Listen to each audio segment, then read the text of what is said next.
Hello दोस्तों, नमस्कार। आप सभी का स्वागत है अनुज जीएस एकेडमी चैनल पर। देखिए दोस्तों, आप सभी को मालूम है कि 18 जुलाई को आपका पेपर है, तो उससे पहले आपको कुछ इन्फॉर्मेशन देनी जरूरी है जो कि आपको काम आएगी। भाई, आपको बहुत सारे अभ्यर्थी ऐसे हैं उनको कुछ चीज़ें मालूम नहीं है, ठीक है। तो हम यहाँ पे देखने वाले वीडियो को पूरी देखना, और यहाँ पे हम बात करेंगे कि आपको पेपर किस तरीके से सोल्व करना है, वो भी हम उस पर डिस्कस करने वाले हैं, ठीक है। तो सबसे पहले देखिएगा, यहाँ पे आपका जो निगेटिव मार्किंग है भाई 1/3 है। अगर आप 3 क्वेश्चन गलत करोगे, एक सही क्वेश्चन कट जाएगा। निगेटिव मार्किंग पहले से है और इस बार भी कोई चेंजेस नहीं हुआ है। देखिएगा, सुनने में आ रहा था कि होगा, लेकिन ये नहीं चेंज होगा बिल्कुल भी, ठीक है। तो अब देखिएगा आपका कितना दिन शेष है, तो अभी आपके पास 14 दिन शेष है। बाकी आप देखिएगा 1 या 2 दिन आप निकाल भी देते हो तब भी आपके पास 8 से 10 दिन का समय है। 10 दिन में आप जितना भी आपने अभी तक पढ़ा है उसको पूरा रिवाइज कर दीजिएगा, ठीक है। आपको जो आपके पोर्शन है, हिंदी है, जीएस है, सब्जेक्ट है, उनको अच्छे से रिवाइज कर दीजिएगा 2-4 दिन के अंदर। उसके बाद आप लूसेंट हिंदी, लूसेंट जीके, जितना भी ऑब्जेक्टिव हो सके तो जो इम्पोर्टेंट आपके क्वेश्चन है हर एक टॉपिक में आपके, ठीक है, उनको ज़्यादा से ज़्यादा सोल्व करिए। इसके बाद देखिएगा गवर्नमेंट कॉलेज के लिए कितना क्वेश्चन यहाँ पे सही करना है, ये हम अभी देखेंगे। सिलेबस के अकॉर्डिंग देखेंगे आपको कितना कितना अलग अलग पोर्शन में क्वेश्चन करना है। देखिएगा एडमिट कार्ड आपका जो है ये 7-8 दिन पहले जारी हो जाएगा। रही बात यहाँ पे, आगे देख लेते हैं आपका ये जो पेपर का जो समय है ये कितना है। पेपर का जो समय देखिएगा, आपके 2 पेपर है, एक फर्स्ट पेपर और एक है भाई आपका सेकंड पेपर आपका, ठीक है। फर्स्ट पेपर के लिए भी आपका 3 घंटे का समय, सेकंड पेपर के लिए भी आपका 3 घंटे का समय, यानी कि 6 घंटे में आपको 200 क्वेश्चन सोल्व करने होंगे। जैसे आपका फर्स्ट पेपर होगा आपका मॉर्निंग में, इसके बाद 2 घंटे का यहाँ पे आपको गैप मिलेगा, ठीक है, 2 घंटे का।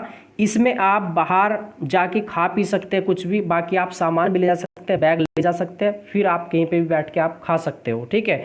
इसके बाद 2 घंटे के बाद आपका होगा सेकेंड पेपर, ठीक है। इसमें भी आपके 100 क्वेश्चन आएंगे और इसके लिए 3 घंटे का समय मिलेगा। तो कुल मिला के आपको जो दोनों पेपर है एक ही दिन हो गए, ठीक है। अब यहाँ पे देख लेते हैं आगे कि देखिएगा सरकारी सीट पूरे यूपी के अंदर कितनी है। 10,000 सरकारी सीट है। 10,000 काफ़ी होती है। देखिए अलग अलग डिस्ट्रिक्ट में किसी में 50 सीट है, किसी में आपकी 100 सीट है। जैसे मेरठ के अंदर है तो यहाँ पे लगभग 350 के आसपास गवर्नमेंट सीट है। 4 कॉलेज है मेरठ के अंदर यहाँ पे। तो अलग अलग डिस्ट्रिक्ट में अलग अलग जो है सीटें बटी हुई है, किसी में 50 है, किसी में 60 है, किसी में 80 है। तो अपने डिस्ट्रिक्ट का देख लीजिएगा, ठीक है। बहुत सारे अभ्यर्थियों को कन्फ्यूजन होता है कि पूरे यूपी की एक मेरिट लगती होगी, 5 लाख स्टूडेंट है, 6 लाख स्टूडेंट है, इतने स्टूडेंट में हमारा नंबर कैसे आएगा।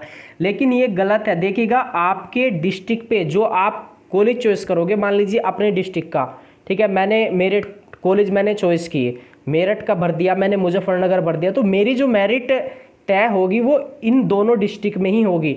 यहाँ पर जितने स्टूडेंट यहाँ पे फॉर्म भरेंगे, यानी कि आपका चॉइस भरवाई जाएगी, उन्हीं के अंदर कंपटीशन होगा, ठीक है। इलाहाबाद, लखनऊ, गोरखपुर, वहाँ से हमारा कोई मतलब नहीं। ये नहीं देखना वहाँ के स्टूडेंट कितने होशियार हो गए, भाई टॉप करे से करे वहाँ से, ठीक है। हमें वहाँ से मतलब नहीं, अपने डिस्ट्रिक्ट से मतलब है, ठीक है। अब यहाँ पे देख लेते हैं आपका जो सिलेबस है, ये आपका सिलेबस है भाई आपका। ये फर्स्ट पेपर का है, जी के 50 क्वेश्चन, हिंदी 50 क्वेश्चन। ये सेकंड पेपर का आपका सिलेबस है, रीजनिंग है और आपका सब्जेक्ट है। सब्जेक्ट में आपका वही, अगर आपने बीए किया किसी भी आपका जो है किसी भी सब्जेक्ट से, तो आपके पास हिस्ट्री, ज्योग्राफी, पॉलिटी, इकोनॉमिक्स आपका, हिंदी, और आपका यहाँ पे 4-5 क्वेश्चन संस्कृत का, और बाकी आपका साइकोलॉजी का आएगा 4-5 क्वेश्चन ये आएगा। बाकी आपने साइंस स्ट्रीम से किया है तो आपके पास फिजिक्स, केमिस्ट्री, बायो और मैथ आएगा। बाकी आपने बीकॉम किया होगा तो कॉमर्स का क्वेश्चन आएगा। बीएससी एग्रीकल्चर से किया तो आपका एग्रीकल्चर का आएगा यहाँ पे आपका सब्जेक्ट में 50 क्वेश्चन, ठीक है। अब देखिए कितना क्वेश्चन आपको सोल्व करना है भाई, देखिएगा, ठीक है, और टोटल कितना क्वेश्चन करके आपको आना है। देखिए अब देखिएगा मेरे अकॉर्डिंग जो आपका सेफ क्वेश्चन रहेगा वो लगभग आपका 135 से 140 रहेगा। लिख लीजिएगा 135 से 140 क्वेश्चन अगर आप जो है सही कर देते हो तो आप बहुत ही अच्छी रैंक आप ला सकते हो पूरे यूपी के अंदर। अब देखिएगा यहाँ पे आपका 50 क्वेश्चन है, ठीक है, 50-50 है। अब देखिएगा जीएस के अंदर देखिए 50 क्वेश्चन है तो आपको 50 के 50 टिक करके नहीं आना, 1/3 नेगेटिव है। 5-6 क्वेश्चन ऐसे होते हैं जो आपको नहीं मालूम है, उनको छेड़ना भी मत आपका, नहीं तो नेगेटिव आपको लगेगा। बाकी आपका यहाँ पे लगभग अगर आपका 35 क्वेश्चन राइट हो जाता है तो बहुत ही अच्छा आपका स्कोर माना जाएगा। हिंदी के अंदर देखिए, हिंदी के अंदर 40-45 क्वेश्चन आप सही कर सकते हो। पिछले वर्ष का पेपर देख लो जो ओरिजिनल है, बिल्कुल ईजी पेपर आता है, तो यहाँ पे आप 40 क्वेश्चन सही कर सकते हैं बहुत आसानी से, ठीक है, बिना निगेटिव के आप, ठीक है। लेकिन यहाँ पे आप जो है मिनिमम आपका यहाँ पे मान सकते हैं कि 35 क्वेश्चन आराम से आपका स्कोर बन जाएगा। रीजनिंग के अंदर भी देखिएगा, रीजनिंग के अंदर 50 क्वेश्चन में से आप 40 आराम से कर सकते हो। अगर आपने अच्छे से 8-10 जो टॉपिक है वो किए हैं तो आराम से ला सकते हो आप 40 क्वेश्चन या सही कर सकते हो। लेकिन यहाँ पे जो है 35 क्वेश्चन आप इसमें जो है जोड़ सकते हो कि आपका राइट हो जाएगा आराम से, क्योंकि देखिए 3 घंटे का समय है, ठीक है। अब 3 घंटे में आपका बहुत आसानी से पेपर हो जाएगा। सब्जेक्ट में आपका 50 क्वेश्चन है, 50 में से आप 35 मान सकते हैं। यहाँ पे पिछले 3 साल से आप पढ़ रहे हो, आपने जो है बीएससी किया होगा, फिजिक्स केमिस्ट्री बायो आप पिछले 3 साल से पढ़ रहे होगे। फर्स्ट ईयर है, सेकेंड ईयर है, फाइनल ईयर है। फाइनल ईयर की तैयारी आपकी हो रही है क्योंकि आप पेपर दे रहे हो। फर्स्ट ईयर और सेकेंड ईयर का थोड़ा सा 2-3 दिन जो है आप रिवाइज कर दीजिएगा। बहुत पहले से भी आपको बोला था, आप पहले से ही आप तैयारी में होगे। तो यहाँ पे आप 30 से 35 क्वेश्चन आप इसमें मान के चल सकते हैं, आराम से करके आना है। तो कुल मिला के आपका हो जाएगा लगभग 140 क्वेश्चन के आसपास। ये नंबर जो बैठेगा आपका लगभग 280 के आसपास बैठेगा। भाई पूरे यूपी के अंदर आप टॉप 1000 के अंदर आ जाओगे अगर आप इतना स्कोर करते हैं। मिनिमम मैंने 35 बताया, 35 यहाँ पे देखेगा। जो जीएस में मेरा स्कोर था वो 43 क्वेश्चन था, हिंदी में भी लगभग मेरा 40 क्वेश्चन राइट था। हिंदी और आपका रीजनिंग ऐसे आपके सब्जेक्ट है, इसमें आप 40-40 आराम से कर सकते हो अगर अभी भी 8-10 दिन आपने अच्छे से पढ़ लिया। लूसेंट मात्र देखेगा।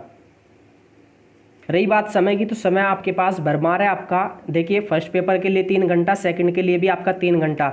देखिएगा अगर आपका जीएस में क्वेश्चन मान लीजिएगा पूछ लेता है कि भाई आपका प्राचीन काल में स्वर्ण युग किसका समय कहलाता है, गुप्तों का समय कहलाता है, इस क्वेश्चन को सोल्व करने में कितनी मिनट लगी, तो आप इस क्वेश्चन को मुश्किल से मुश्किल 10 या 15 सेकंड में आप सोल्व कर लोगे। अगर फिल भी करते हैं तो आप जो है 1 मिनट मान के चलिए, 1 मिनट में आप सोल्व कर लेते हैं। तो इसी तरीके से आपका 50 क्वेश्चन होगा तो 50 मिनट आप मान के चलिए, इसमें भी 50 मान के चलिए। हिंदी में आपसे कोई संधि पूछ ली या कोई रचना पूछ ली या आपका उपसर्ग प्रत्यय पूछ लिया, संधि पूछ ली, ठीक है, या कोई पर्यायवाची पूछा, तो 1 मिनट से ज़्यादा का समय नहीं मिलेगा आपको सोल्व और फिल करने में।